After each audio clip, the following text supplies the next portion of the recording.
Usai ditetapkannya Direktur TV swasta sebagai tersangka kasus perintangan penyidikan oleh Kejaksaan Agung, Ketua dan anggota Dewan Pers menemui Jaksa Agung untuk perkara yang tengah diusut. Dewan Pers akan mendalami produk jurnalistik yang dianggap bagian dari perintangan penyidikan kejaksaan. Ketua Dewan Pers Nini Rahayu beserta sejumlah komisioner mendatangi gedung Kejaksaan Agung. Mereka bertemu dengan Jaksa Agung ST Burhanuddin. Selesai pertemuan, kedua lembaga ini menjelaskan kasus perintangan penyidikan di mana Kejaksaan menetapkan salah satu direktur pemberitaan JAK TV, TB, sebagai tersangka.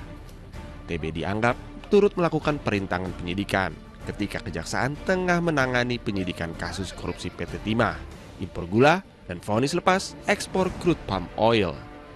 Dewan Pers menghormati proses hukum yang dilakukan Kejaksaan. Selanjutnya, Dewan Pers akan mendalami produk jurnalistik yang dianggap bagian dari perintangan penyidikan kejaksaan.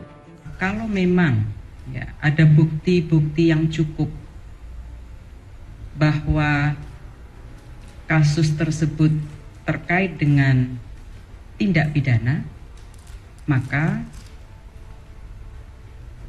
ini adalah kewenangan penuh dari Kejaksaan Agung untuk menindaklanjuti prosesnya. Dewan Pers tentu tidak ingin menjadi lembaga yang cawe-cawe terhadap proses hukum. Kejaksaan memastikan tindakan tersangka merupakan persoalan pribadi. Bahwa perbuatan yang dipersangkakan kepada yang bersangkutan itu adalah perbuatan personal yang tidak terkait dengan media. Itu tegas. Dan yang kedua, bahwa yang dipersoalkan oleh Kejaksaan bukan soal pemberitaan, karena kita tidak anti kritik. Selain TB, Kejaksaan Agung juga menetapkan dua tersangka lain, yakni MS dan JS yang berprofesi sebagai advokat. Jaksa menyebut ketiganya melakukan pemufakatan jahat untuk membuat dan menyebarkan konten negatif tentang Kejaksaan. Jaksa menyebut tersangka MS menyiapkan anggaran 2,4 miliar rupiah untuk kebutuhan social movement, lembaga survei, dan seminar nasional.